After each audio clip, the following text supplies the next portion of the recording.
حضرت عثمان غنی کے سامنے جہنم کے عذاب کا ذکر ہوتا نہیں روتے، لیکن جب قبر کے عذاب کا ذکر ہوتا تو ان کی آنکھوں میں آنسو آ جاتے، روتے۔ لوگوں نے پوچھا کہ جہنم کا عذاب جب بیان کیا جاتا تب تو روتے نہیں ہو، اور قبر کا عذاب بیان کیا جاتا تو روتے ہو، جبکہ جہنم کا عذاب قبر کے عذاب سے زیادہ خطرناک ہے۔ تو اس پر عثمان غنی یہ جواب دیتے ہیں، میں قبر کے عذاب کو سن کر اس لیے روتا ہوں، ان القبر اول منزل من منازل الاخرہ، قبر آخرت کی منزلوں میں سے فرسٹ منزل ہے، پہلی منزل ہے۔ جو قبر کے عذاب سے بچ گیا اور جو قبر کے مرحلے سے نکل گیا، جو قبر کے سوال و جواب سے کامیاب ہو کر نکل گیا، وہ تمام مرحلوں میں اور تمام منزلوں میں کامیاب ہو جائے گا، اور جو قبر کی منزل میں پھنس گیا وہ آخرت کی تمام منزلوں میں پھنستا چلا جائے گا۔ اس لیے میں عذاب قبر کا ذکر سنتا ہوں تو روتا ہوں، اپنے آپ کو اس طریقے سے جہنم کے عذاب سے بچایا جائے۔ آئیے اپنے بیوی اور بچوں کو بھی جہنم کے عذاب سے بچاؤ۔ اپنے آپ کو بچایا، اب بیوی اور بچوں کو کیسے بچایا جائے، یہ ہر آدمی فکر کرے۔ صرف ایک آیت ہی میں نے اٹھائی ہے، یا ایھا الذین آمنوا قوا انفسکم واہلیکم نارا، اسی پر سن لیجئے بس۔ اپنے آپ کو بچانے کی مثالیں دے دی، ابو بکر نے کیسے بچایا، عمر فاروق نے کیسے بچایا، عثمان غنی نے کیسے بچایا۔ اب اپنے بیوی کو، اور پھر ایک دو مثال بچوں کی، اپنے بچوں کو کیسے بچایا جائے۔ اپنی بیوی،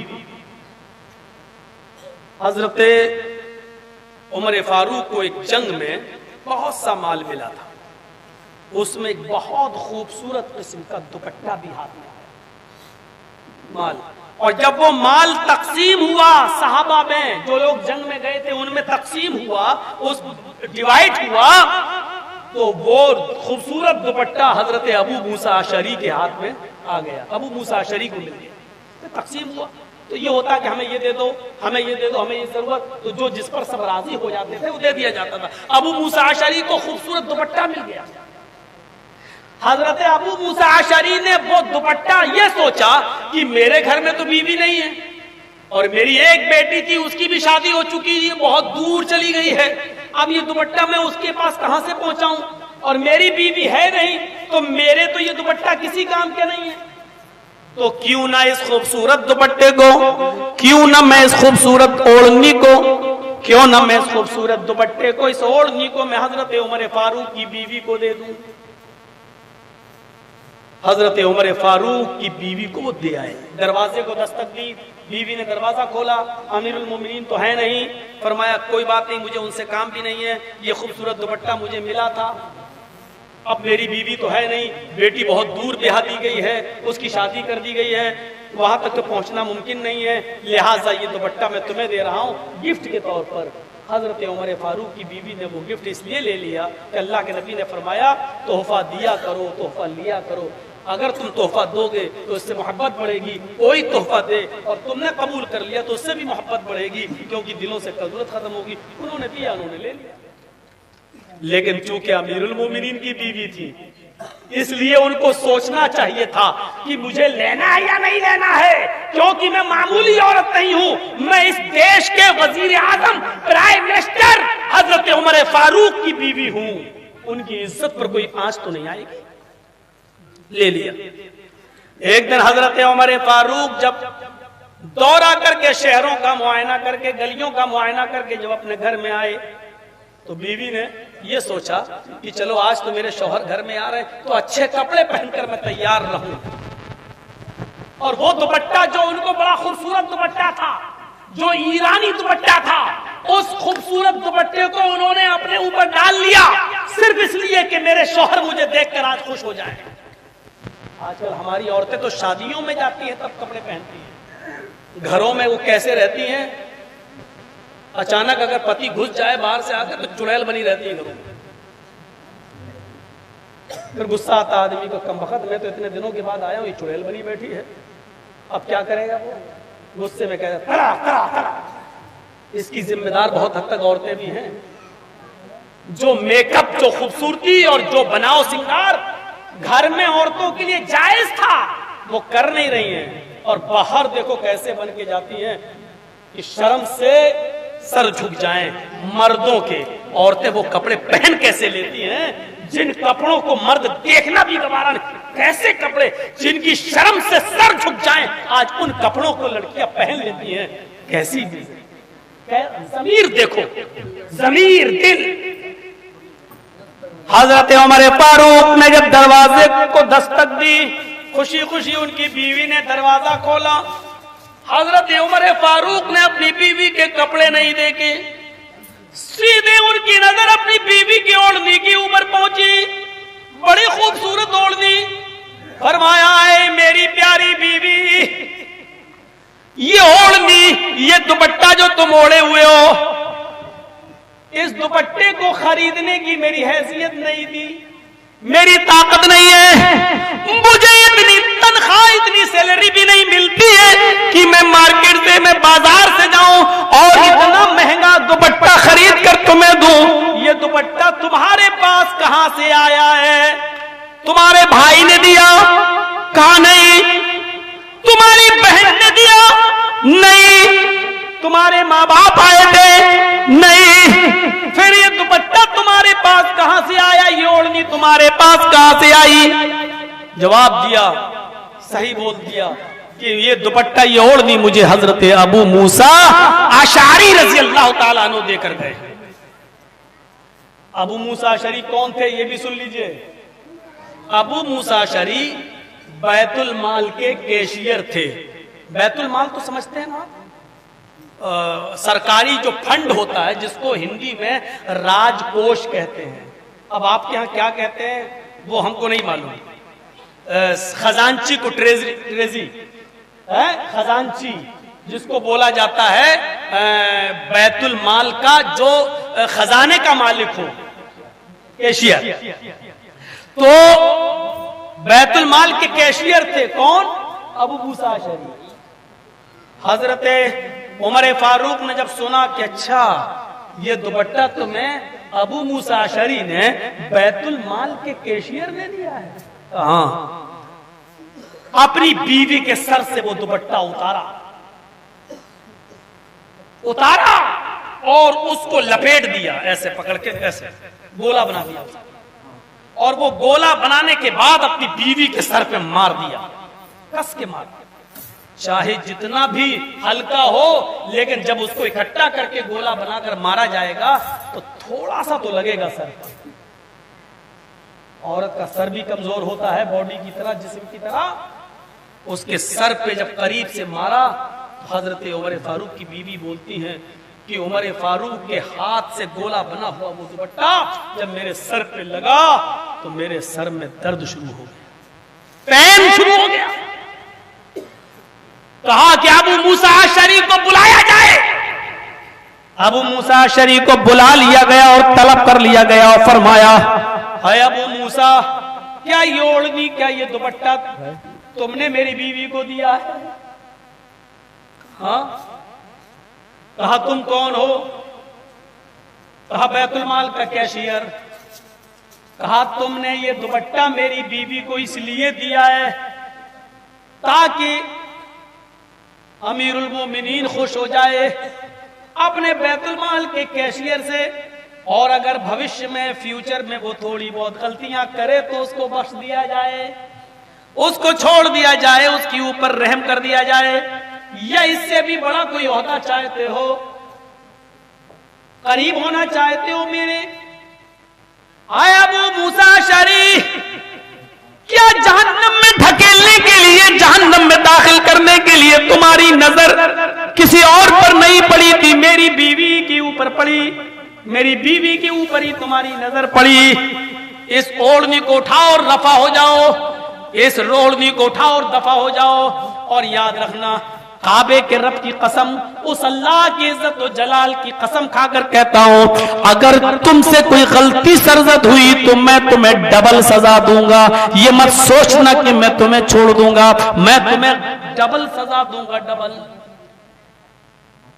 اپنی بیوی کو بھی اوڑھنی نہیں اوڑھنے دی. اس طریقے سے جہنم کے عذاب سے اور جہنم میں جانے سے اپنی بیوی کو بھی. ہم غور کریں, ذمہ دار ہے اپنی بیوی کے, آپ روکتے ہیں. آپ کی بیوی لگائی لپسٹک، چپڑا make up, Fair and Lovely اور پاؤنڈز کریم گوبر کی طرح، اور نکل گئی کلیا چکے مارکیٹ میں، بگ بازار گھوم رہی ہے، سامان خریدنے جا رہے. آپ نے اپنے سامنے میک اپ کرنے کے بعد اپنی بیوی کو اپنے گھر سے باہر نکلنے دیا، اپنی جوان بیٹی کو گھر سے باہر نکلنے دیا، آپ نے روکا. جہنم میں جانے سے آپ اپنی بیوی اور بچوں کو روک رہے ہیں، جبکہ حدیث کے الفاظ ہیں جب کوئی عورت گھر سے اکیلے نکلتی ہے تو اس کے ساتھ شیطان بھی ساتھ ہو. مولانا صاحب جہنم کی بات بتائیے، بس بیوی کی بات مت بتائیے. عورتیں بھی سوچ رہی ہوں گی مولانا میک اپ کی باتیں نہ کریں، اور سب کریں، تقریر بہت اچھی ہو رہی ہے، یہ گوبر کی طرح تھوپنا اور لوٹنا یہ سب باتیں نہ کریں. اب میں اپنی عادت سے مجبور ہوں، میں کیا کروں؟ سوچو یہ کون بچائے گا؟ وہ واقعہ تو میری کسی تقریر میں سنا ہی ہوگا، حضرت عمر ابن عبدالعزیز کی بیوی کے پیٹ میں بچہ اور 4 دن سے بھوکی. انہوں نے اپنی لونڈی کو، خادمہ کو بھیجا بیت المال سے تھوڑا سا دودھ، اور عمر ابن عبدالعزیز نے جب دیکھا کہ رات کی تاریکی میں میری نوکرانی، میری خادمہ دودھ کا پیالہ لے کے آ رہی، پوچھا یہ دودھ کہاں سے لائی ہو؟ کہا بیت المال سے. کس کے لیے لائی ہو؟ آپ کی بیوی کے لیے. کیوں؟ 4 دن سے بھوکی ہیں، پیٹ میں حمل ہے، اگر ماں کو کچھ نہیں ملے گا کھانے کو تو بچہ مر جائے گا. بچے کو پیٹ میں پلنا ہے اور پرورش پانا ہے تو ماں کا کھانا ضروری ہے. یہ بچے کا کیا ہوگا؟ اپنی بیوی کے ہاتھ سے دودھ کا پیالہ چھین لیا. بیوی گڑگڑاتی رہی، 4 دن سے کچھ نہیں کھایا. میں اپنے لیے نہیں کہہ رہی ہوں، پیٹ کے اس بچے کے لیے جو آپ کی امانت ہے اور میرے پیٹ میں پل رہا ہے. امیر المومنین میرے پیارے شوہر، اس بچے کی فکر کیجئے. یہ بچہ بھوکا مر جائے گا، میرے پیٹ میں جو پل رہا ہے مجھے یہ دودھ پی لینے دیجئے تاکہ اس بچے کو جو میرے پیٹ میں پل رہا ہے پرورش پا جائے. آپ کی امانت ہے یہ. کہتے ہیں میری پیاری بیوی یہ دودھ میرا نہیں ہے، بیت المال کا ہے. جب تک سارے مسلمانوں کی میٹنگ کر کے ان سے اجازت نہ لے لی جائے یہ دودھ تمہیں نہیں مل سکتا ہے. کہا یہ بچہ بھوکا مر جائے گا. فرمایا ہے میری بیوی جملے سنو، فرمایا میری بیوی اگر ایک پیالہ حرام دودھ سے تمہارے پیٹ کا یہ بچہ اگر زندہ رہتا ہے تو اپنے پیٹ کے بچے کو بول دو، اپنے پیٹ کے بچے سے کہہ دو اگر تو مرتا ہے تو مر جائے، اگر حرام دودھ کے پینے سے تجھے زندگی مل رہی ہے تو مجھے یہ بچہ نہیں چاہیے. اے میری بیوی اس پیٹ کے بچے سے کہہ دو مرتا ہے تو مر جائے، مجھے اس بچے کا مر جانا گوارا ہے جو تمہارے پیٹ میں ہے، لیکن تمہیں حرام مال کھلا کر اس بچے کی پرورش ہمیں نہیں کرنا ہے. بیوی کو بھی جہنم کی آگ سے بچا رہے ہیں اور پیٹ میں پلنے والے اس بچے کو بھی جہنم کیا، جبکہ وہ تو معصوم ہے، اس کا کیا قصور ہے بیچارے کا؟ ذرا تصور کرو، نہیں پینے دیا اور اللہ نے پانی ہی میں برکت دی، اور پھر وہ بچہ اپنے متعینہ مقدار پر پورے دن کرنے کے بعد، پورا پیریڈ کرنے کے بعد پیدا بھی ہوا، کیونکہ جو اللہ کا ہو جاتا اللہ اس کا ہو. تو اس طریقے سے بیوی کو جہنم کی آگ سے بچایا. ہم غور کریں، اپنے گھروں پر نظر ڈالیں. آپ اپنی بیویوں کو جہنم کی آگ سے بچا رہے ہیں؟ اپنے بچوں کو بھی جہنم کی آگ سے بچاؤ. اپنے بچوں کو کبھی آپ نے پوچھا رات کے 12 بجے بیٹا کہاں سے آ رہے ہو؟ مولانا نہیں پوچھ سکتا ہوں. کیوں؟ زمانہ بہت خراب ہو چکا ہے. کیا ہو گیا؟ مولانا اگر آج اپنی اولاد سے یہ پوچھ لوں تو اولاد خود ڈانٹتی ہے، اگر تھوڑا سا ڈانٹ دیا تو وہ گھر سے نکل جاتی ہے. ایک بات یاد رکھیے گا، اب تک میں نے بیان نہیں کی ہے، غور سے سن لیجیے. جس بیٹے نے، جس اولاد نے، اور بہت غور سے سن لینا، اور یہ سن لینا کہ پوری تقریر میں نے ایک نئی بات آپ کو بتائی ہے. یہ حدیث ہے اللہ کے رسول کی، یاد سے سن لیجیے. جس بیٹے نے، جس بیٹی نے دنیا میں اپنے باپ کو ستایا، اپنے ماں باپ کو رلایا، نوٹ کر لینا ایک بات کو، لکھ لینا ڈائری پر یا اپنے دماغ کے کھوپڑی کے اندر ہڈی پر چسپا کر لینا. اللہ کی قسم کھا کے کہتا ہوں، جس بیٹے نے یا بیٹی نے دنیا میں اپنے باپ کو ستایا، رلایا، اور اسی طریقے سے نہ معافی مانگی، نہ ان کے پاس گیا، نہ ان سے معافی تلافی کی ہے، وہ بیٹا اس دنیا میں اس وقت تک مر نہیں سکتا جب تک کہ دنیا میں اپنا انجام نہ دیکھ لے، جب تک دنیا میں اپنے باپ کو ستانے کی سزا اس دنیا میں نہ بھگت لے۔ اللہ کے نبی فرماتے ہیں یہ قبر بھی اس کو اپنے اندر قبول نہیں کرتی ہے، ملک الموت بھی اس کی روح قبض نہیں کرتا ہے۔ اپنے ماں باپ کو رلانے اور ستانے والا اس دنیا میں مرنے سے پہلے اپنے انجام کو ضرور دیکھ لے گا، اس کو کوئی نہ کوئی مصیبت ضرور پہنچے گی، بغیر مصیبت پائے ہوئے اور بغیر اپنے انجام کو بھگتے ہوئے وہ موت بھی اس کو نہیں آ سکتی ہے۔ یہ بات یاد رکھیے، غور سے سن لیجئے گا۔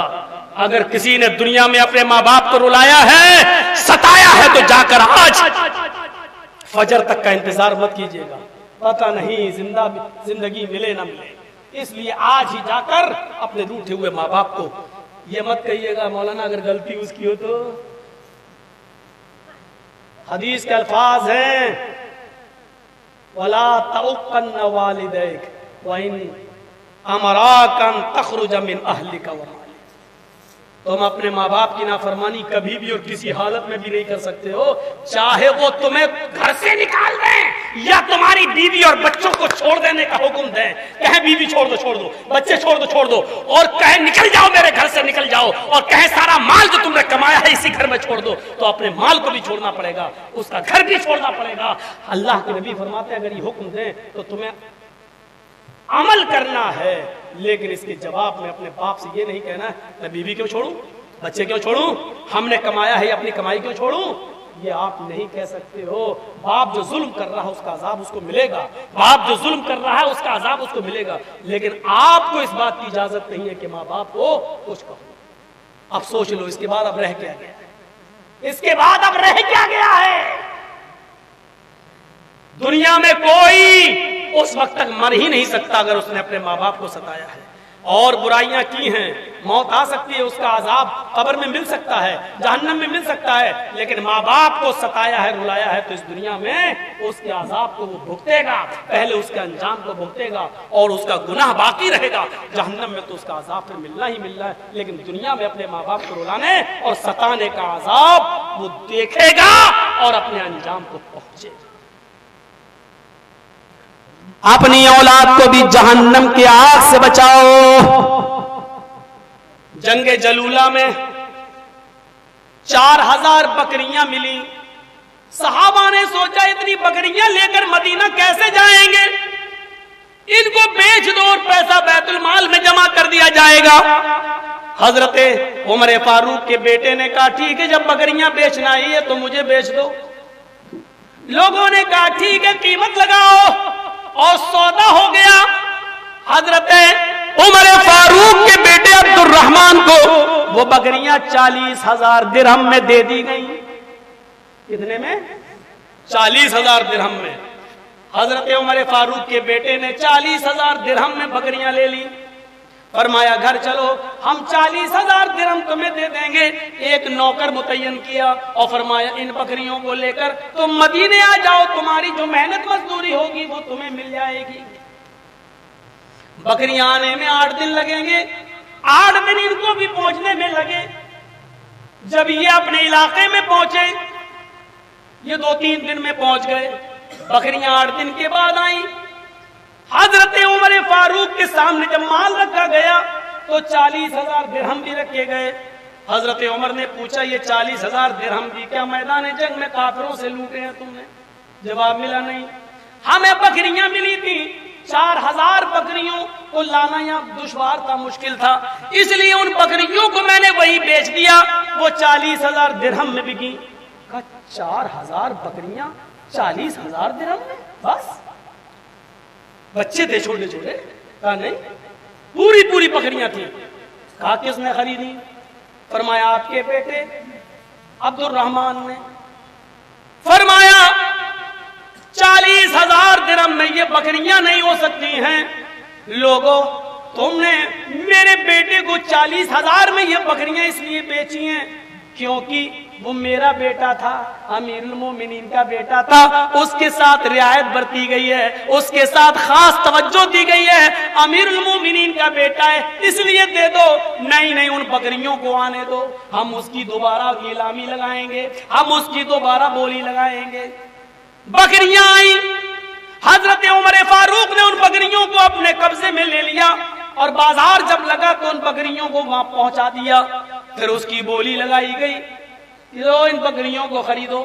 ان بکریوں کو جب بولی لگائی گئی تو آپ یقین مانیے وہ بکریاں 3 لاکھ درہم کے اندر بکتی ہیں. 3 لاکھ درہم کے اندر وہ بکریاں بکتی ہیں. حضرت عمر فاروق نے 3 لاکھ درہم میں وہ بکریاں بیچ دی اور 40,000 درہم جو ان کے بیٹے نے دیے تھے وہ 40,000 درہم ان کو دے دیے. یہ پکڑو اپنے پیسے. یہ 2,60,000 کا نقصان ہو رہا تھا, ان مسلمانوں کا ہو رہا تھا, مسلمانوں کے بیت المال کا ہو رہا تھا. یہ 2,60,000 روپے بیت المال میں جمع کیے جائیں گے.